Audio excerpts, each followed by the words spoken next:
Toda grande jornada na nossa vida começa com o primeiro passo. Eu aprendi esse negócio do primeiro passo de um jeito muito difícil na minha vida.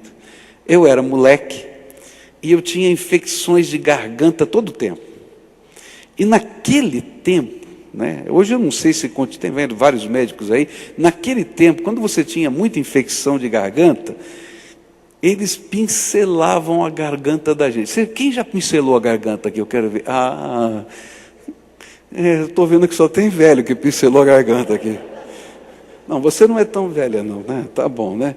Mas, gente, que coisa. Sabe como é que era o negócio? Fazia lá uma poção, que eu sei lá o que tinha naquela poção, eu nunca entendi, né? E botavam lá um negócio, pegava um algodão num negócio de vidro lá, não sei lá o que era aquilo, né? Um bastão, passavam aquilo, daí você abria a boca, abaixavam a tua língua, né? E limpavam aquilo, faziam tudo assim, lá no fundo da garganta. Era horrível. Era ou não era? Nossa, dava ânsia de vômito, aquilo ficava horrível, né? E eu tinha muita infecção, né? E eu me lembro que eu cheguei para o meu pai e falei: pai, tem que pincelar a garganta. E o pior é que me falaram que eu tinha que pincelar todo dia. Porque eu estava muito ruim da garganta, eu tinha que pincelar não sei quantas vezes. Nem entendo porquê, não entendo nada, só sei que tinha. E aí eu disse: pai, eu vou ter que pincelar a garganta, sei lá quanto, 7 vezes, 10 vezes, sei lá quanto. Eu não vou aguentar, pai. E daí meu pai falou assim: filho, não é assim. A gente vai pincelar agora, depois a gente vê. Aí chegou outro dia e dizia: agora a gente pincela a segunda vez, porque toda grande jornada, filho, começa com o primeiro passo. Eu detestava esse negócio. Dá para pensar, né? Esse primeiro passo é muito ruim, pincelar a garganta. Gente, mas não tem verdade mais central da vida do que isso. Eu posso ter vários sonhos, eu posso ter vários projetos, eu posso ter ideias mirabolantes, mas se eu não der o primeiro passo, nada vai acontecer. E exatamente isso que representa essa ação de Abraão. Deus conversa com ele tem um encontro com Deus. Ele está marcado pela presença de Deus. Deus lhe diz quais as entregas que ele precisa fazer.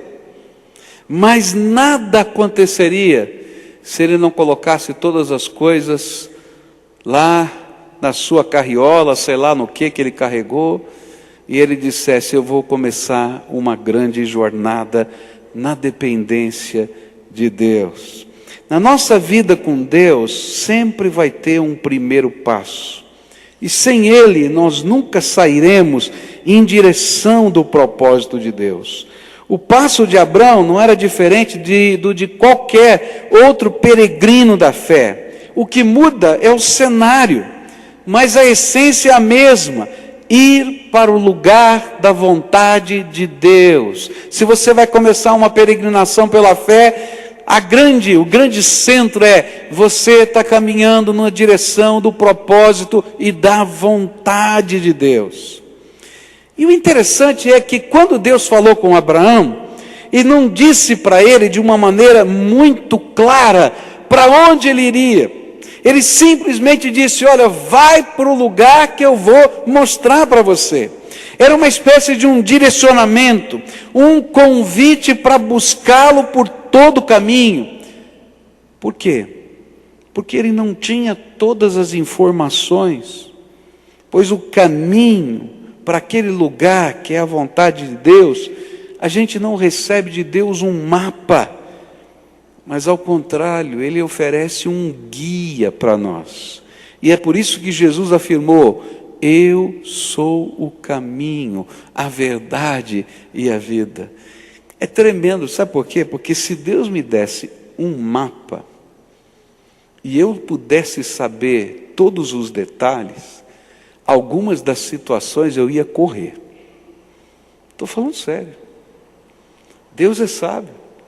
E então ele diz: filho, vai para o lugar que eu vou te mostrar. E eu vou dizer: Senhor, como? Ele diz assim: segura na minha mão e vai.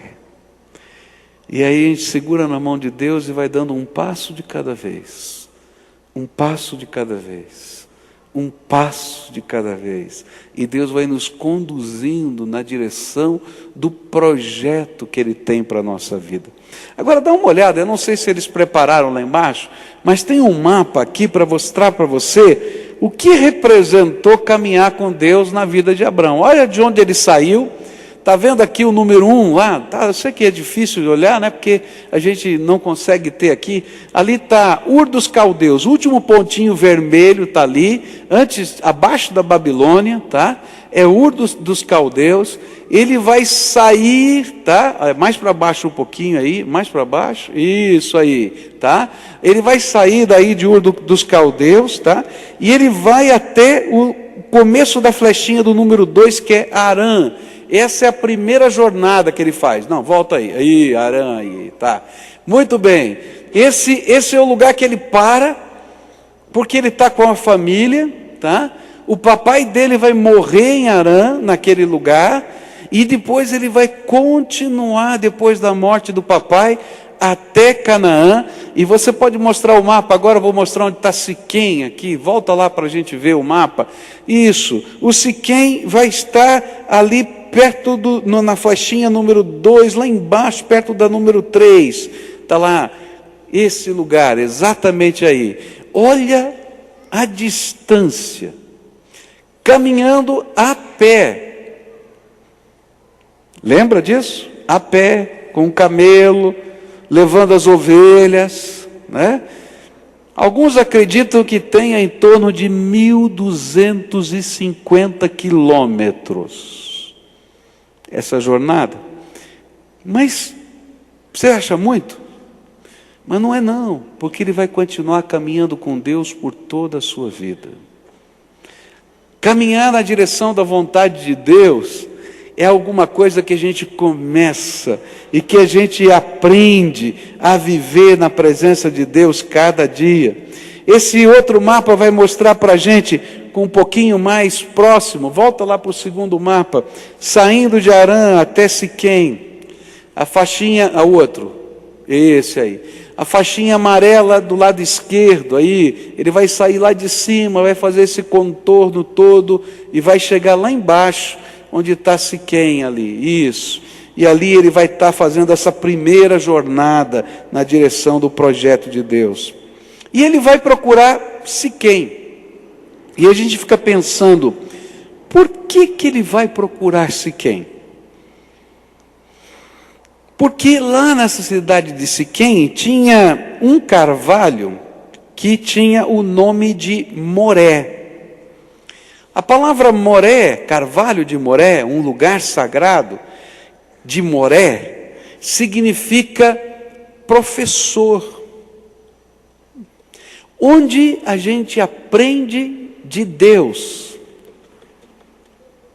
E ele vai até esse lugar sagrado porque ele queria aprender de Deus. É bom que a gente entenda que nessa altura da vida, Abraão não entendia todas as coisas de Deus. Ele tinha sido um idólatra. Ele teve um encontro com Deus, mas ele não tinha a sua teologia toda construída, o seu corpo doutrinário todo criado. E então ele está procurando, Senhor, qual é a tua vontade para a minha vida?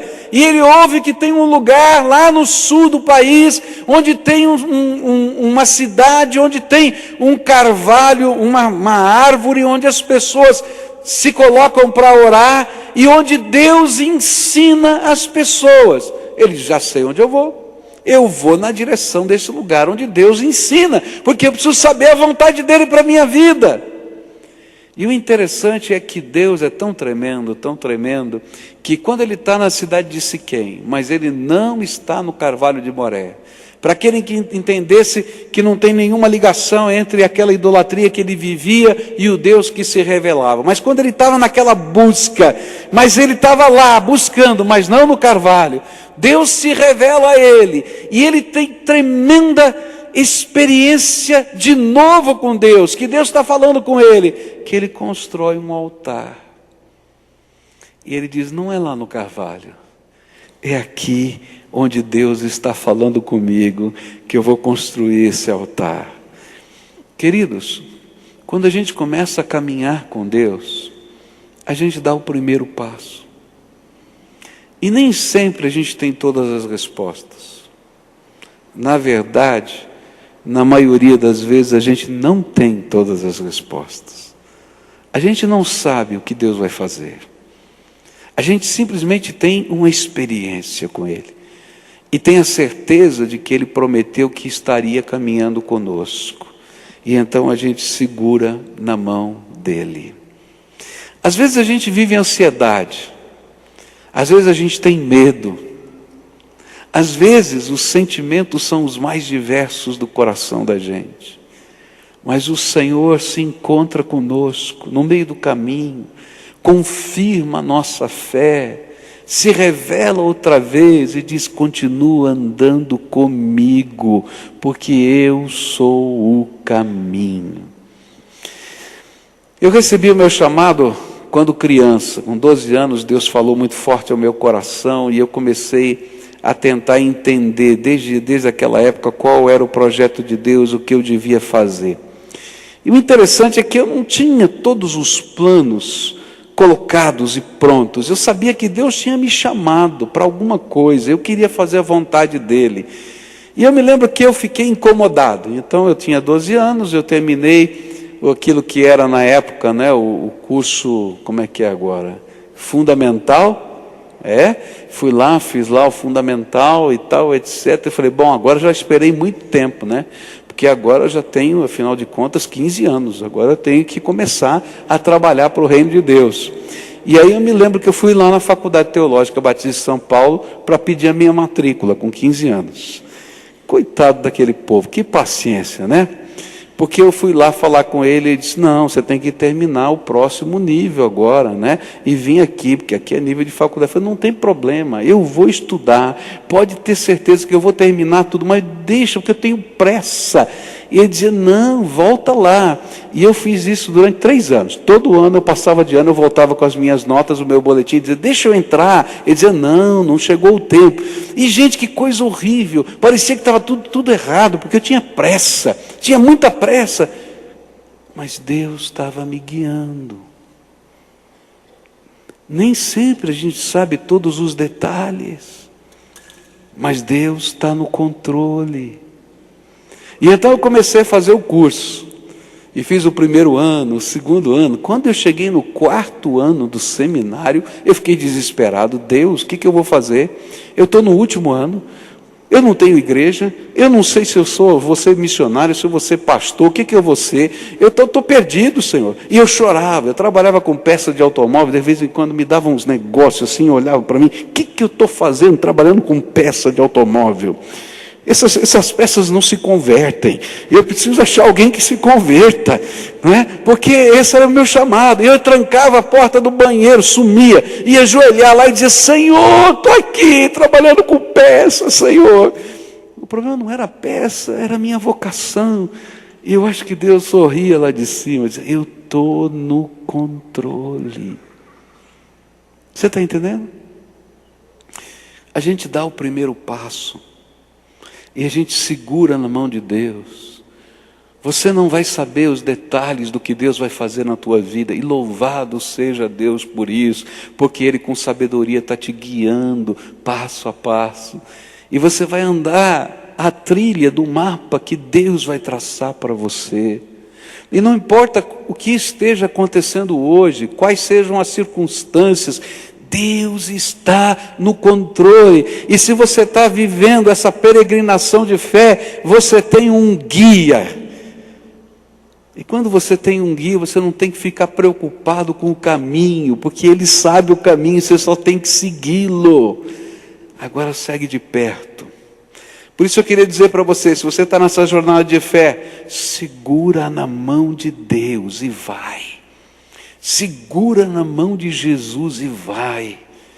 Ah, mas eu não sei o que vai acontecer depois de amanhã, eu não tenho. Vai em nome de Jesus, dá o primeiro passo, dá o segundo passo. E querido, sabe o que é tremendo? É quando a gente olha para trás e vê tudo quanto Deus já fez. Ah, quantos de nós podemos olhar para trás e ver tudo quanto Deus já fez? E dizer, como Deus é bom!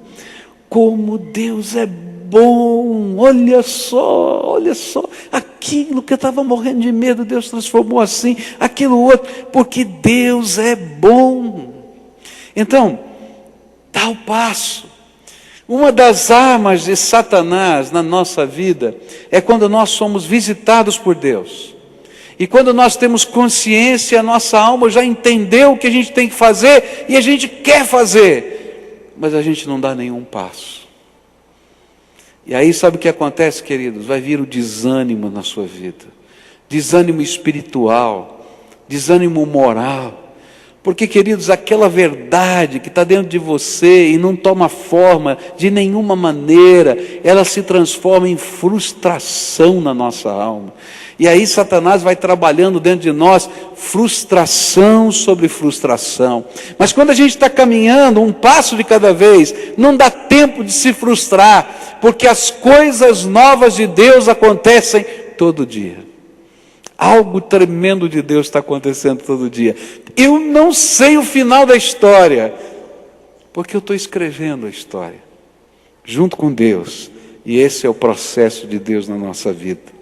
A próxima estação que Abraão vai viver, que vai se tornar uma grande motivação para os próximos passos de fé.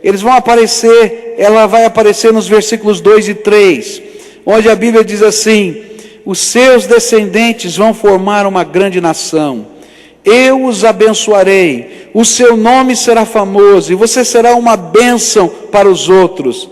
Abençoarei os que o abençoarem, e amaldiçoarei os que o amaldiçoarem, e por meio de você eu abençoarei todos os povos do mundo. A quarta estação da peregrinação da fé tem a ver com as promessas que Deus faz aos que o temem. Para Abraão, ele vai fazer 4 promessas, que em essência podem ser encontradas na nossa peregrinação de fé. A primeira promessa que Deus vai fazer para Abraão: Abraão, eu vou fazer de você um povo. Queridos, Deus mexeu num ponto da vida de Abraão complicadíssimo. Ele tinha 75 anos de idade. Ele era casado com uma mulher que ele amava, a única mulher da sua vida. E essa mulher não podia ter filhos. E de repente, o Senhor falou para ele assim: olha, eu não vou te dar só um filho, eu vou fazer da sua descendência um povo. E Deus começou a mexer com algo muito forte dentro da alma de Abraão. Nesse retiro que a gente teve dos pastores, não é? A gente teve um momento muito gostoso com o Albert, não é? A Mari e a filhinha dele, Júlia, não é? A Júlia. Porque no ano passado, no retiro dos pastores do ano passado, nós tivemos um momento de oração por esse casal aqui do ministério, porque eles desejavam ter um filho e não estavam conseguindo tê-lo. E aí, nesse ano, exatamente um ano depois, ele estava lá com a filhinha, a sua esposa estava junto, e a gente teve um outro momento de gratidão a Deus, porque Deus ouviu a oração. Foi muito gostoso aquilo, que coisa boa. Queridos, Deus trabalha assim, Ele motiva a nossa jornada, a nossa peregrinação de fé, com promessas. E a Bíblia diz que essas promessas, elas não são uma enrolação ou uma enganação, porque Deus é justo e Ele não é homem para mentir. E Ele então, quando fala conosco, Ele está trabalhando a nossa alma, sondando o nosso coração, mexendo com os valores da nossa vida, mas apontando para algo que Ele vai fazer, que a gente não viu ainda, mas que a gente toma posse pela fé. promessas de Deus. E Deus prometeu então para Abraão, não só um filho, Ele prometeu um povo. E quando eu olho para essa realidade, eu fico pensando, Deus promete para nós algo semelhante, que nós vamos fazer parte de um povo. Nós somos parte de um povo. Romanos 4, versículos 22 a 25 diz assim: por isso, Abraão, por meio da fé, foi aceito por Deus. E as palavras foi aceito não falam somente dele, falam também de nós que seremos aceitos, nós os que cremos em Deus, o qual ressuscitou Jesus, o nosso Senhor. E Jesus foi entregue para morrer por causa dos nossos pecados, e foi ressuscitado a fim de que nós fôssemos aceitos por Deus. O que a Bíblia está dizendo é que não somente Abraão recebeu essa promessa, mas eu, por causa de Abraão, também recebo essa promessa. E essa promessa faz com que eu seja descendente espiritual de Abraão, o novo Israel de Deus. E eu também pertenço a um povo tremendo. E é por isso que o Senhor pode falar para a gente que a nossa cidadania não é brasileira. Ainda que eu seja brasileiro, estou torcendo pelas medalhas do Brasil na Olimpíada. Mas a minha cidadania é celestial, porque eu faço parte do povo de Deus. Eu tenho uma lealdade maior do que a bandeira que eu amo, que é a bandeira do Brasil, porque a minha lealdade é para com os valores do reino de Deus. E assim foi em toda a história. Os homens e as mulheres de toda a história entenderam que eles pertenciam ao povo de Deus. E esse é o nosso povo. Nessa conferência foi tão interessante que eu estava, essas semanas, depois que saímos do encontro dos pastores, eu fui a São Paulo para uma conferência de etnias. E na conferência de etnias, eu estava sendo assim, conduzido por árabes convertidos, não é?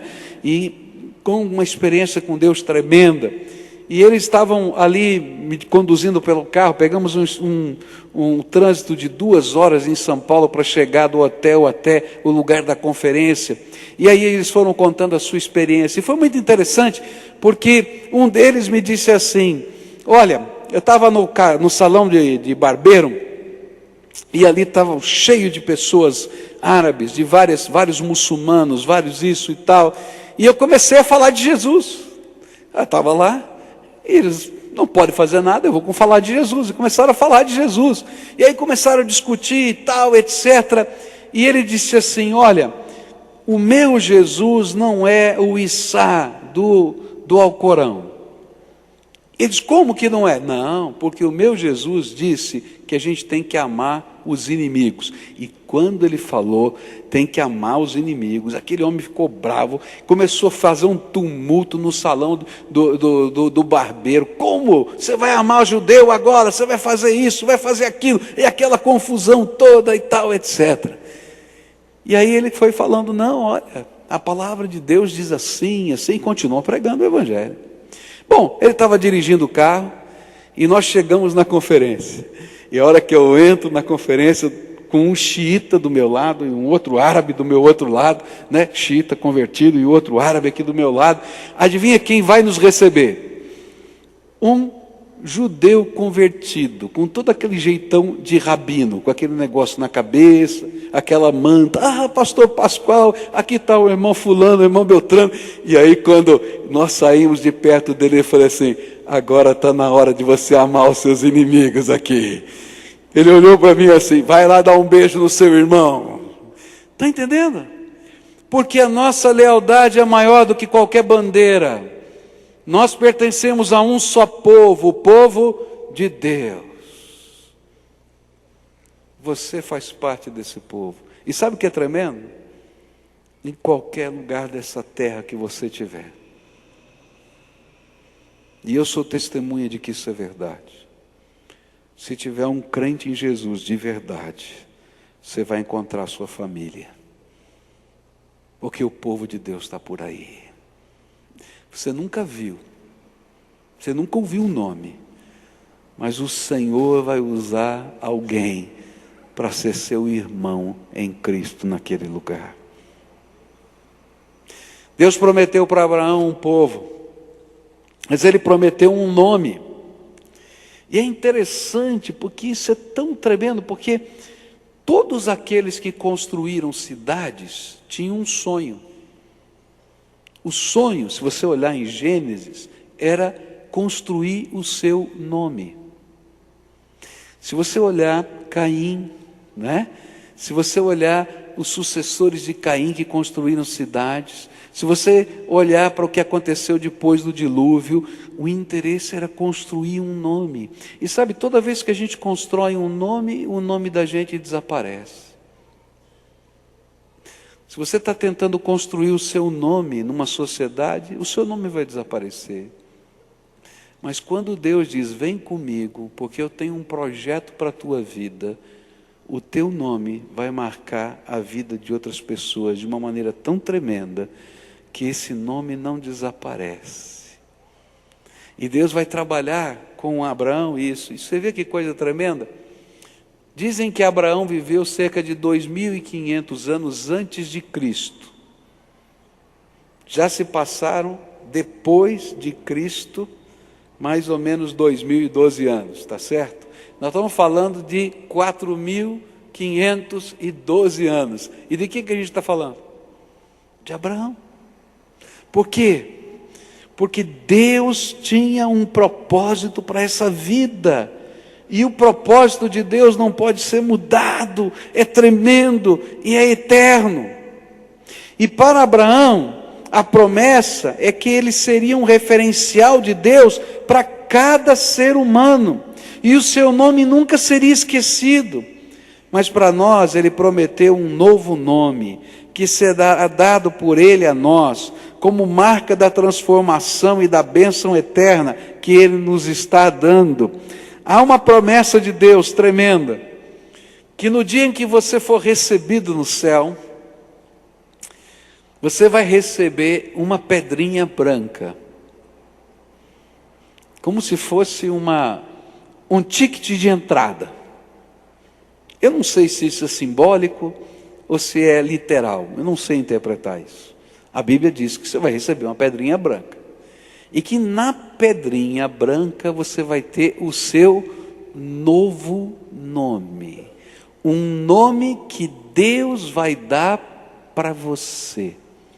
E se a gente entende um pouquinho o sentido dos povos orientais, quando falam em dar um novo nome, então a gente vai poder compreender por que é tão importante esse nome. Porque o nome para o povo oriental representa o que a pessoa é, o que a pessoa faz, o que a pessoa significa. E a Bíblia diz que Deus vai me dar um nome por aquilo que Ele vai fazer e tem feito na minha vida. Eu não tenho a mínima ideia do nome que Deus vai me dar, mas eu estou tremendamente ansioso para receber o novo nome que Ele tem para mim, porque esse nome, por toda a eternidade, vai marcar a minha história. É aquilo que Deus vai fazer por toda a eternidade em mim e através de mim. Abraão recebeu um nome, pai. Por isso, ele vai ter mais um A aí colocado no nome dele, de Abrão para Abraão, que significa pai. Pai de uma grande nação, pai da fé, aquele que aprendeu a dar o primeiro passo e que ajuda a gente a ter coragem para dar os próximos passos na nossa jornada de fé. Deus quer te dar um novo nome. A Bíblia diz assim, em Apocalipse 2,17, portanto, se vocês têm ouvidos para ouvir, então ouçam o que o Espírito de Deus diz às igrejas. Aos que conseguirem a vitória, eu darei do maná escondido, e a cada um deles darei uma pedra branca, na qual está escrito um nome novo, que ninguém conhece, a não ser aquele que o recebe. Terceira promessa que Deus faz, uma bênção. E essa bênção, ela envolve coisas tremendas: proteção, sustento, companhia de Deus, todo dia. E ele sai na direção daquele lugar que Deus iria mostrar, confiado na bênção de Deus. Deus tem me dado a oportunidade para falar a muitos pastores no Brasil todo, nessa missão que Ele me deu nesses últimos 2 anos. E uma das coisas que as pessoas às vezes ficam pensando é como é que a gente vai conseguir alcançar os sonhos que Deus coloca no nosso coração. Então eu quero dizer para você, não tem segredo. Os sonhos vêm por causa da bênção de Deus. Você está entendendo? Olha, não é o plano estratégico da gente que funciona. Não é a tua capacidade, não é a tua inteligência, não são os seus relacionamentos. É a graça do Deus vivo sobre nós. E Abraão vai aprender essa verdade, que essa graça do Deus vivo está acompanhando a vida dele. Ele vai aprender que mesmo quando ele erra, e nós vamos ver nos próximos capítulos que ele vai errar, Deus o protege, mas o admoesta e o disciplina. Que mesmo quando parece que as coisas estão difíceis demais, Ele continua no controle, porque você é herdeiro de uma bênção do Deus vivo. E será que essa bênção é minha também? Então, queridos, eu queria só ler alguns versículos, eu não tenho tempo de explicá-los, mas guarda no teu coração. Primeiro deles, o Salmo 91. Se você está passando por uma grande luta, eu aconselho você a abrir a Bíblia, hoje ainda na sua casa, e ler o Salmo 91 e dizer: Senhor, se essa é a tua promessa para a minha vida, eu vou guardar no meu coração. Eu não vou ler o Salmo todo, só vou ler os primeiros 4 versículos. A Bíblia diz assim: aquele que habita no esconderijo do Altíssimo, à sombra do Todo-Poderoso descansará. Direi do Senhor: Ele é o meu refúgio e a minha fortaleza, o meu Deus em quem confio, porque Ele te livra do laço do passarinho e da peste perniciosa, e Ele te cobre com as suas penas, e debaixo das suas asas encontra refúgio. A sua verdade é escudo e broquel.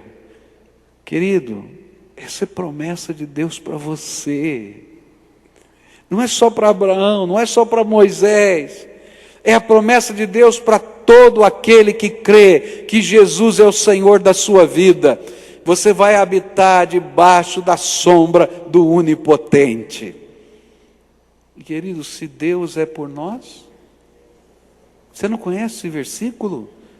Então vamos dizer juntos: se Deus é por nós, quem será contra nós? Eu não quero dizer para você que você não vai ter problemas. Eu não quero dizer para você que você não vai passar por lutas. Eu não quero dizer para você que não virão batalhas na sua vida. Se eu falasse isso, seria mentiroso.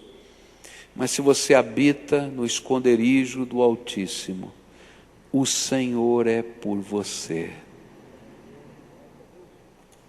E as batalhas não serão suas, mas serão batalhas do Senhor na tua vida. Porque você tem a bênção de Deus. Está entendendo? Quer ver outro versículo da Bíblia tremendo? Guarda essa promessa de Deus para você. Promessa de sustento. Olha que coisa tremenda. Mateus 6, verso 25 em diante diz assim: por isso vos digo, não estejais ansiosos quanto à vossa vida, pelo que haveis de comer ou pelo que haveis de beber, nem quanto ao vosso corpo, pelo que haveis de vestir. Não é a vida mais do que o alimento, e o corpo mais do que o vestuário? Olhai para as aves do céu, que não semeiam, nem ceifam, nem ajuntam em celeiros, e vosso Pai Celestial as alimenta. Não valeis vós muito mais do que elas? Ora, qual de vós, por mais ansioso que esteja, pode acrescentar um côvado, 45 centímetros, à sua estatura? E pelo que haveis de vestir, por que andais ansiosos? Olhar para os lírios do campo, como crescem, não trabalham, nem fiam. Contudo, vos digo que nem mesmo Salomão, em toda a sua glória, se vestiu como um deles. Pois se Deus assim veste a erva do campo, que hoje existe e amanhã é lançada no forno, quanto mais a vós, homens de pouca fé. Portanto, não vos inquieteis, dizendo, que havemos de comer, ou que havemos de beber, ou com que nos havemos de vestir, pois a todas estas coisas os gentios procuram, porque vosso Pai Celestial sabe que precisais de tudo isso. Mas buscai primeiro o seu reino e a sua justiça, e todas estas coisas vos serão acrescentadas. Um irmão aqui da nossa igreja estava passando por uma grande batalha financeira. E ele estava lutando com Deus, e dizendo, Senhor, tenha misericórdia, está muito difícil. E ele estava andando na rua, e ele me contou essa história. Quando um caminhão, carregado de alguns sacos, passou num buraco, e deu aquele solavanco, e um daqueles sacos pulou do caminhão, e caiu no chão. E no que ele caiu no chão, se rasgou. E ele estava cheio de grãos, de sementes. E de repente começaram a vir aves do céu de vários lugares e se juntaram em cima daquele saco rasgado e comiam as sementes. E quando ele viu aquilo, o Espírito de Deus tocou no coração dele e fez ele lembrar esse versículo da Bíblia. Se Deus é capaz de fazer o caminhão passar no buraco, para um saco de semente cair no chão, para o passarinho ter comida, será que Ele não vai cuidar de você, filho de Deus? E ele voltou para mim e disse, pastor, naquela hora, a paz do Senhor guardou o meu coração. Eu posso falar isso porque ele já testemunhou disso. Ele passou por grandes lutas, por enfermidade, e não faltou nada, porque Deus mandou todas as coisas que eram necessárias para o sustento da casa dele, para a cura da enfermidade, e nós louvamos a Deus junto com ele, porque Deus tem cuidado de nós. Eu não estou dizendo para você que não vai vir lutas, ou que elas não virão. Nem estou dizendo para você que os meios que Deus usa para nos sustentar, eles são aqueles que nós imaginamos. Na grande maioria das vezes na minha vida, não são aqueles que eu imaginei. Não foram aqueles que eu imaginei. Mas Deus estava presente. Deus estava presente. Porque Ele está presente todos os dias. E essa é a promessa de Deus. Olha só, bênção, mais uma promessa. Eu podia ficar a noite toda falando de promessa de Deus. Esse aqui é o último. Olha só a promessa do Senhor Jesus. E eis que eu estou convosco todos os dias, até a consumação dos séculos. Vamos dizer juntos? Eis que estou convosco todos os dias, até a consumação dos séculos.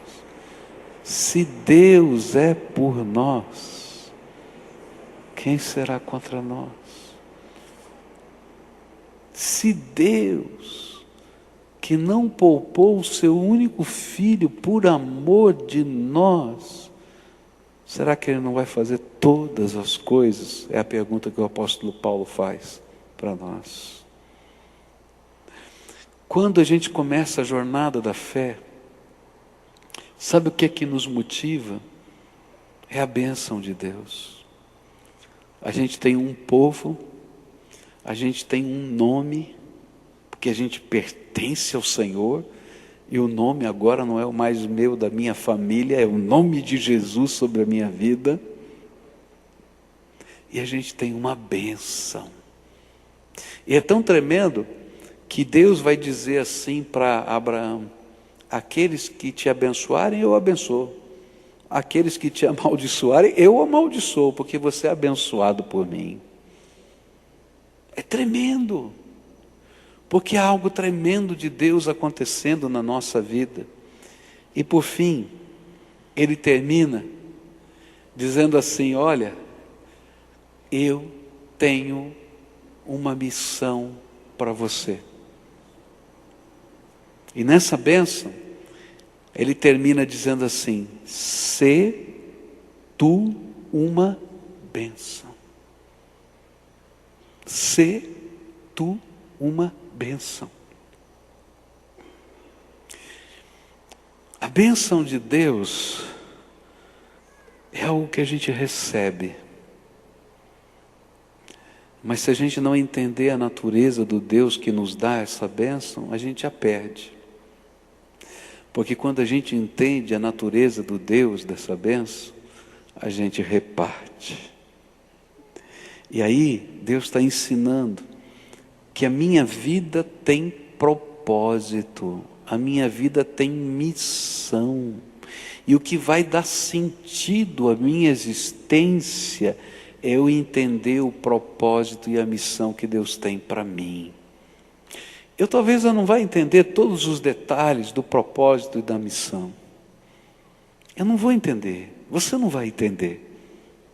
Mas eu vou dar um passo de cada vez, porque eu quero estar no centro da vontade de Deus, porque eu quero essa bênção e eu quero ser essa bênção. Eu quero receber essa bênção, mas eu quero ser essa bênção. E aí a cada dia, Deus vai me ensinando o seu propósito.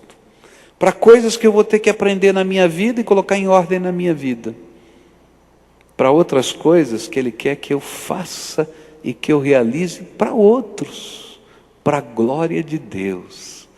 Porque aí eu sou uma bênção. Às vezes nós vivemos num mundo tão consumista que nós imaginamos que a bênção de Deus é um produto de consumo. Ou que a bênção de Deus é uma mercadoria de troca. E a gente não entende a essência do que está acontecendo no nosso relacionamento com Deus. Queridos, a bênção de Deus não é um produto de consumo, é fruto de um relacionamento tremendo com Deus. A bênção de Deus não é mercadoria de troca, porque eu vou viver uma experiência com Deus. Mas a bênção de Deus é a gente entender que Ele tem um propósito para a nossa vida e a gente ser aquilo que Deus quer que nós sejamos, na nossa casa, no nosso trabalho, na obra missionária, na visão do reino de Deus, na aplicação dos nossos recursos, na educação dos nossos filhos, no influenciar a sociedade em que a gente está inserido, porque aí nós fazemos diferença nessa terra e nos tornamos uma bênção. Nessa noite eu queria orar junto com você, como a gente faz toda noite. E a gente aprendeu alguns passos. Faltou um passo.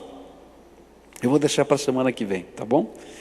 Esse passo vai falar sobre a construção dos altares na jornada da nossa vida. O que significa construir um altar no meio da jornada da nossa vida? A gente fala semana que vem. Mas hoje eu queria orar com você.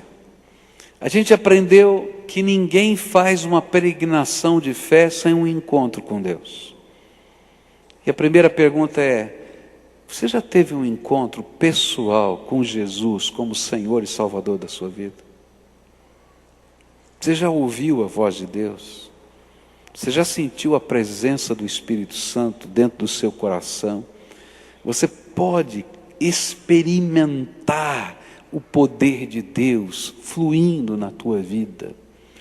Querido, se você não viveu isso, você não vai conseguir entender os próximos passos. Você vai compreendê-los aqui racionalmente, mas eles vão estar longe da tua vida. Se você não viveu isso, você tem que buscar isso de Deus. Jesus, eu quero experimentar a tua presença no meu coração. Eu quero que o Senhor fale comigo. Eu quero abrir a porta da minha alma. A gente aprendeu sobre isso, não foi? Segunda coisa que a gente aprendeu, segunda estação. Segunda estação foi entregas. Se você está na presença de Deus, se Deus está falando com você, Ele vai pedir, olha, para continuar a jornada, você vai ter que deixar algumas coisas, para fazer um pacto e uma aliança comigo. Porque essas coisas estão impedindo você de fazer esse pacto, essa aliança. Então, querido, o Espírito de Deus nessa hora revela para você. Eu não preciso falar, porque Ele fala, Ele está falando. Se você já teve esse encontro, Ele já falou. Olha, isso aqui está atrapalhando, aquilo está atrapalhando. Larga o que controla a tua vida. E uma grande batalha, a gente vai dizer, eu não consigo. Assim, se você deixar, eu arranco.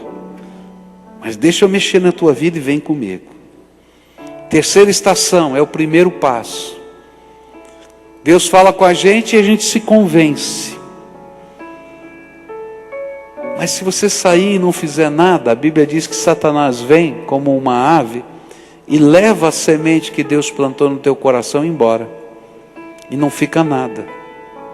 Por isso a gente tem que dar passos de fé, onde a gente transforma as convicções da nossa mente em ações práticas, onde eu me comprometo com a palavra, com o propósito de Deus.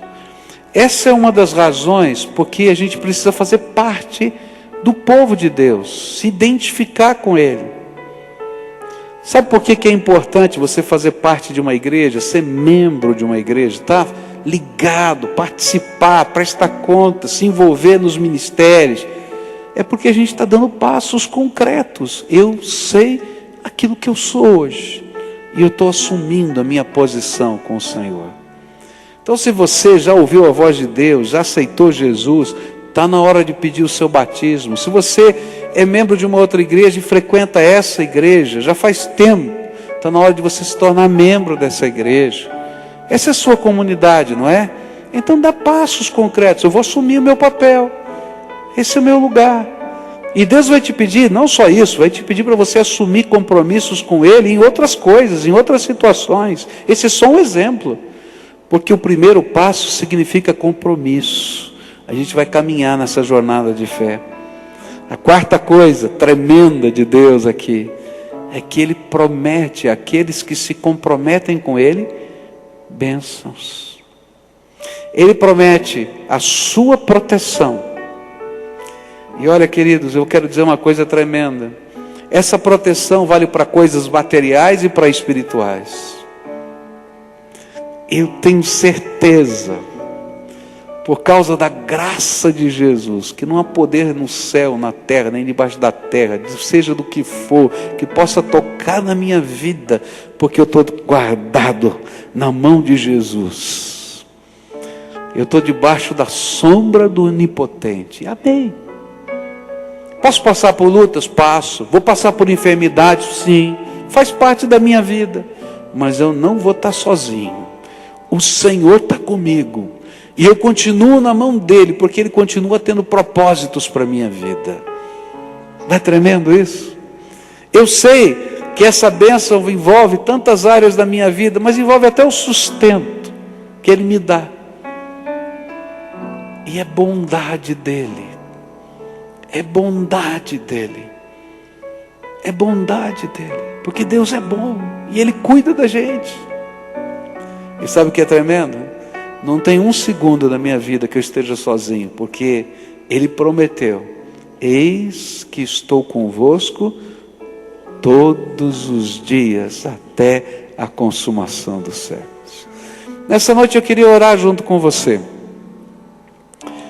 Tem muita gente aqui que já viveu essa experiência. Louvado seja Deus. Mas tem alguns aqui que o Espírito Santo está falando, está na hora de você se comprometer. Está na hora de você experimentar. Está na hora de você dar o primeiro passo. Está na hora de você assumir alguma coisa que eu quero fazer na tua vida. E eu queria orar com você. E eu vou convidar você para sair do seu lugar, vir aqui na frente para a gente orar junto. É tempo de dizer: Jesus, eu quero me comprometer. É tempo de dizer: Jesus, eu quero vivenciar essas tuas promessas na minha vida. E de Jesus, eu quero experimentar isso na minha vida. Se é verdade, eu quero para mim. Experimenta, você vai ver o que Deus é capaz de fazer. Ele é fiel, Ele é tremendo, Ele é maravilhoso. Agora, queridos, tem uma oração que eu não posso fazer. Eu vou orar por você, mas tem uma que eu não posso fazer. Que passo que você está dando com Deus hoje? Só você sabe. Não é verdade? O que está acontecendo na tua vida? Então agora, com toda a sinceridade do seu coração, confessa que você precisa de Jesus. Confessa que a tua alma está aberta para Ele. E diz para Ele: eu quero experimentar essas coisas do Senhor na minha vida. Está aberto aqui, ó. Fica com a chave é tua. O Senhor é o dono, tá? Se tem pecados, e todos nós temos, lembra, o sangue de Jesus é aquele que nos purifica de todo o pecado. Ele vai lá trabalhar na sua vida o perdão. Então faz a sua oração dizendo: Jesus, estou me entregando, estou me colocando na tua mão. Esse é o primeiro passo de um projeto que o Senhor tem para mim, mas eu quero. Me ajuda, Jesus. Eu quero te ouvir, eu quero te conhecer, quero experimentar. Fala comigo, Jesus. Agora eu quero orar por você. Senhor Jesus, aqui estão os teus filhinhos amados. Que o Senhor possa enchê-los com a tua graça. Esse é o primeiro passo, Senhor, de muitos que eles vão dar, porque eles vão ser guiados pelo Senhor. Mas eu quero te pedir: segura na mão deles. E que, Senhor, não seja apenas a expressão de uma religiosidade, mas seja uma caminhada de fé com o Senhor Jesus. Ensina, Pai, lá na casa. Ensina, Senhor, lá no trabalho. Ensina, Senhor, quando eles estiverem dirigindo. Ensina, Senhor, que a tua promessa de estar com eles todos os dias, até a consumação dos séculos, seja perceptível, visível, audível para eles. Escuta, Senhor, a nossa oração e completa aquilo que homem nenhum pode fazer. É colocar o selo do teu Espírito em cada alma. É aquilo que nós oramos em nome de Jesus. Amém e amém.